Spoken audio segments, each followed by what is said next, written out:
Assalamualaikum warahmatullahi wabarakatuh. Selamat pagi semuanya. Oke, sesuai dengan perjanjian kita di minggu kemarin, bahwa minggu ini kita akan praktikum bersama dengan materi yang sudah kita bahas minggu kemarin. Tentang apa? Termokimia, khususnya pada reaksi eksotermis dan endotermis. Nah, minggu kemarin kita sudah bahas bersama materinya. Kalau di dalam reaksi kimia, di dalam kimia itu terdapat banyak sekali yang namanya reaksi. Nah, salah satunya itu ada reaksi berdasarkan perubahan energi atau perubahan kalor. Nah, reaksi berdasarkan perubahan energi atau perubahan kalor ini dibagi menjadi dua. Ada yang ingat apa aja? Eksotermis dan ya, betul, masih ingat ya.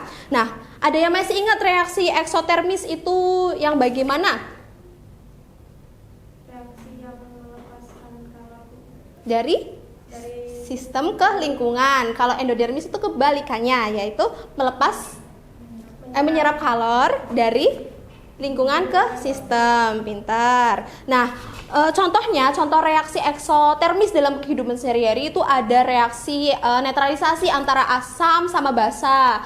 Terus juga pada reaksi pembakaran itu termasuk juga reaksi eksotermis karena menghasilkan panas gitu produknya. Terus juga ada reaksi endotermis itu misalkan contohnya pada soda kue terus dicampur direaksikan dengan cuka, itu menghasilkan sensasi dingin gitu, itu endotermis gitu. Nah, kenapa sih Bu kita harus melakukan praktikum? Nah, penting teman-teman, adik-adik. Jadi praktikum ini sebagai pembuktian bahwa teori itu benar apa enggak. Nah, kita sekarang itu praktikum bertujuan untuk membuktikan apakah benar enggak teori kemarin kalau reaksi endotermis itu melepaskan kalor, menghasilkan panas, dan endotermis itu menyerap kalor gitu. Jadi tujuan dari praktikum itu membuktikan teori, terus juga mengamati gejala-gejala makroskopik seperti apakah nanti ketika direaksikan apakah menimbulkan warna ataupun ada gelembungnya gitu. Itu tujuan dari praktikum, teman-teman. Nah,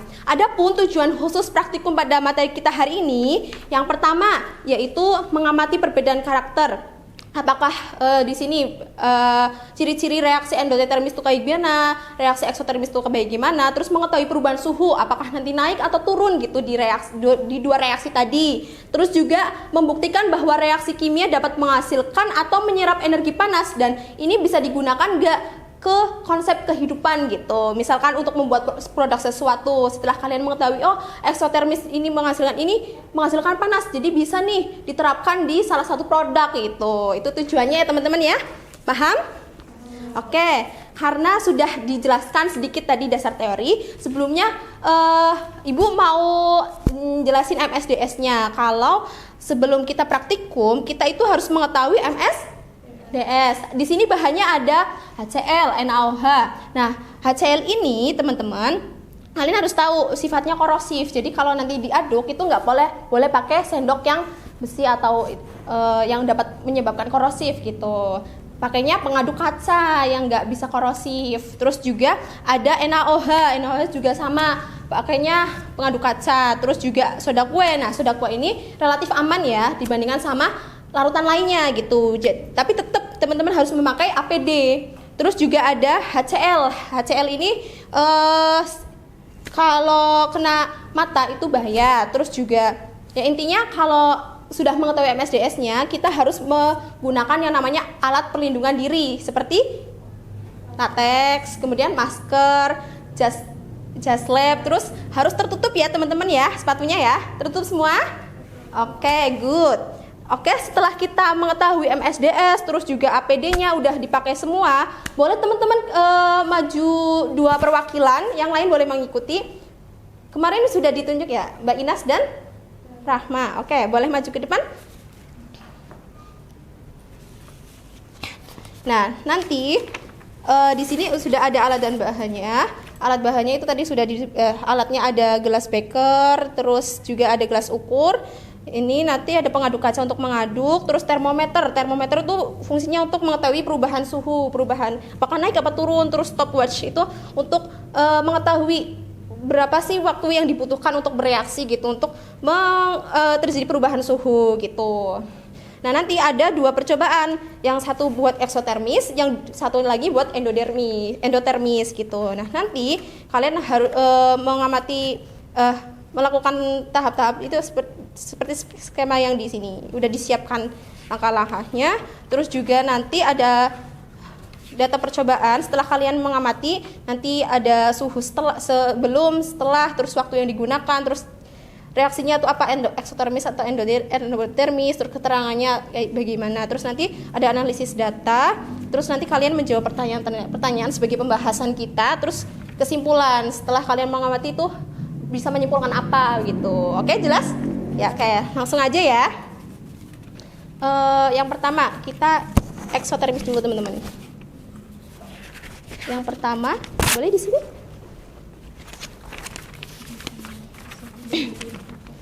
Yang pertama itu ukur 30 mili larutan HCl. Mana larutan HCl? Ya, 30 mili. Hati-hati ya teman-teman.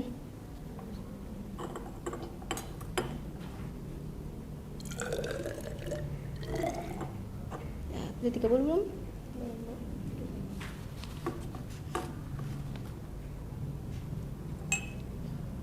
Udah?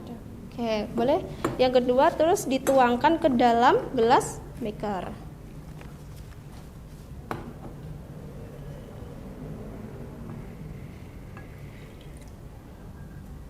Kemudian ada apa lagi setelahnya?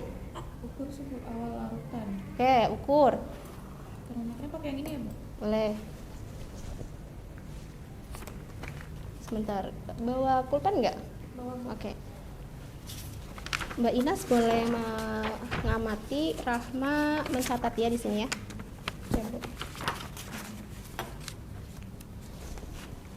Berapa suhu awalnya?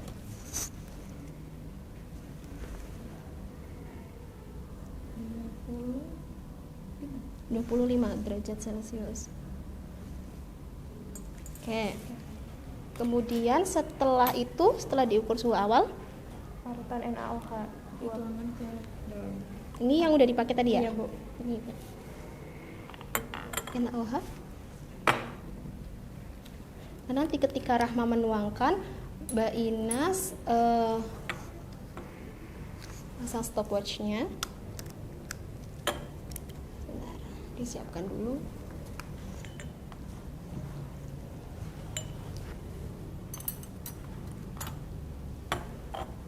Taruh di sini ya.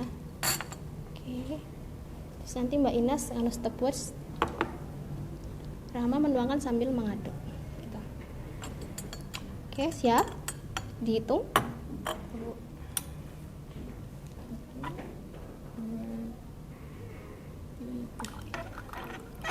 Masuk semua ya, Bu? Ya, semuanya.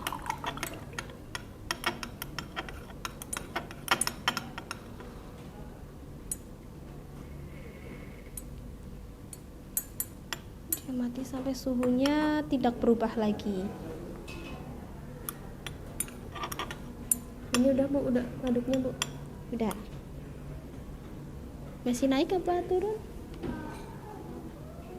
Naik, Bu. Naik. Oke. Jadi Sudah? Sudah berhenti? udah. Oke, stopwatchnya. Berapa? 30 detik. Ya, 36 detik. Suhunya 31, Bu. 31. Yes. Berarti naik atau turun? Naik. Berarti di sini dikasih keterangan naik. Oke. Sudah ya, yang ini ya. Tinggal yang satunya, yaitu antara yang kedua apa? Endotermis. Endotermis. Ada 30 ml cuka. Ini boleh dibersihkan dulu. Limbahnya di sini.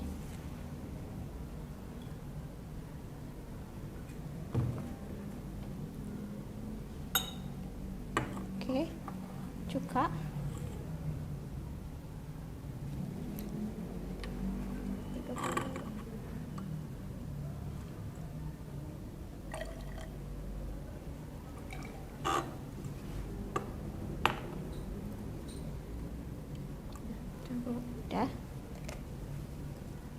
Terus habis dituangkan, Akan gelas beker, ukur suhunya. oke, suhu awal ya kayak tadi ya. Ya Bu.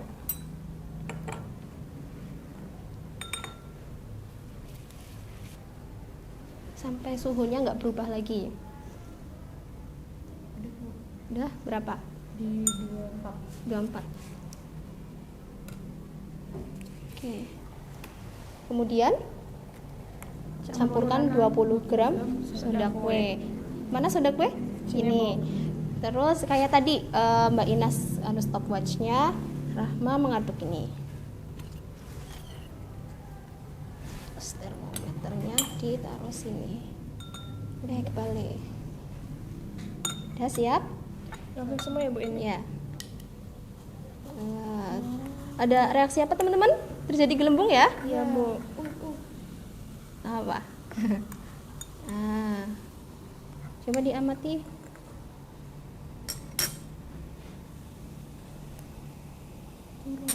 Turun. Berapa Mbak Ines? 20 ya? Iya, 20. 20. Sudah stuck? Stuckness? Tak Bu. Oke. Buka lagi. 31 31 detik. detik. Lebih cepat ya dibandingkan Iya, yang Bu. tadi. Nah, oke, kita udah dapet nih hasil dari data pengamatannya. Untuk yang pertama tadi reaksi apa dengan apa? HCl dan NaOH. Suhu awalnya 25 25 derajat, suhu akhirnya 31 derajat. Berarti ini naik atau turun? Naik. Kalau semisal menghasilkan panas, artinya itu eksotermis atau endotermis? Exo. Exo, karena melepaskan kalor dari sistem ke lingkungan sehingga larutan yang di sini lebih panas sehingga suhunya lebih naik gitu. Eksotermis. Oke, yang kedua reaksi apa dengan apa? Cuka dan soda kue. Awalnya berapa? 24 derajat. Terus setelah 20. 20 turun ya? Iya. Waktunya 31 detik. Nah, ini artinya melepaskan panas dari lingkungan ke sistem. Jadinya lingkungannya itu terasa lebih dingin. Jadi suhunya menurun. Jadi lebih kecil 20 jadinya. Jadinya endotermis. Oke. Paham ya? Nah, di sini setelah kita mendapatkan data pengamatan, kita juga melakukan analisis data, yaitu kita mencari kalor reaksi. Apa sih kalor reaksi itu? Kalor reaksi itu energi atau kalor yang dibutuhkan untuk melepaskan atau menyerap energi begitu. Nah, di sini perhitungannya itu pakai rumus yang Himacet. Kayak kemarin kita udah hitung tuh yang di kelas. Ini ada volume Cl-nya itu berapa tadi? 30, NaOH 20. Terus masa larutannya udah dihitung di sini. Suhu awal 25, 25 derajat. suhu akhir 20. 31. Iya 31 benar. Oke, boleh pakai kalkulator teman-teman. Berarti ini suhu akhir dikurangi suhu awal ya Bu? Oke, terus di sini berarti M-nya 50 dikali kalor jenisnya ini 4,18 dikali delta T 6.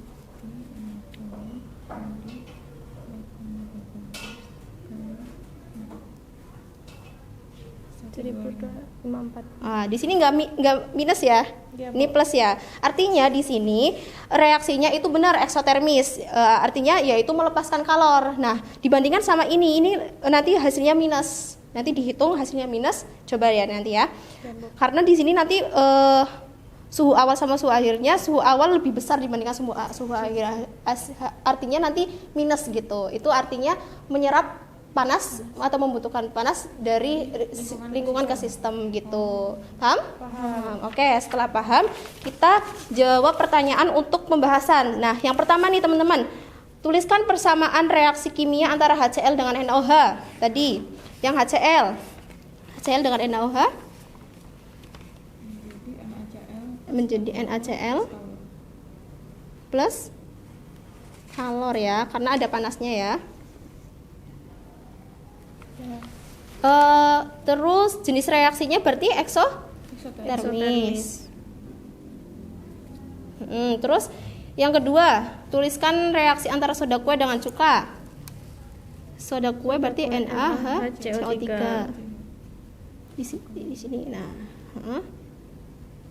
terus CH3COOH menjadi CH3COONa plus H2O plus CO2. ada CO2. Nah, ciri-cirinya teman-teman, ciri-cirinya kalau yang tadi eksotermis itu menghasilkan panas karena melepaskan panas dari sistem ke lingkungan. Ada gelembungnya nggak? Nggak ada. Nah, yang kedua tadi antara NaHCO3 sama CH3COH itu menghasilkan gelembung karena di sini reaksinya ada CO2-nya. Ini yang gelembung itu CO2 gitu, guys. Paham ya teman-teman ya? Terus bagaimana hubungan perubahan suhu dengan energi pada kedua percobaan? Kalau yang pertama tadi yang NaCl sama NaOH sama HCl, suhunya naik, betul. Kalau yang kedua, suhunya turun, betul. Nah, teman-teman udah paham nih. Jadi apa sih yang menurut teman-teman bisa simpulkan gitu, biar yang lain juga paham gitu? Kalau reaksi yang HCl plus NaOH tadi itu merupakan reaksi eksotermis karena melepaskan panas dari sistem ke lingkungan. Kemudian dia merupakan reaksi eksotermis karena suhunya naik. Kemudian kalau yang endotermis itu disebabkan suhunya turun dan itu dibuktikan sama NaHCO3 atau soda kuenya ditambah dengan cuka dan menghasilkan gelembung. Jadi reaksinya di CH3CONa plus H2O plus CO2 dan suhunya turun. Sudah paham ya? Yang lain juga paham? Karena sudah paham semua, silahkan bisa duduk kembali. Untuk laporannya nanti teman-teman bisa lengkapin, kemudian dikumpulkan ke ibu lagi, dilengkapin untuk skema dan tadi analisis datanya.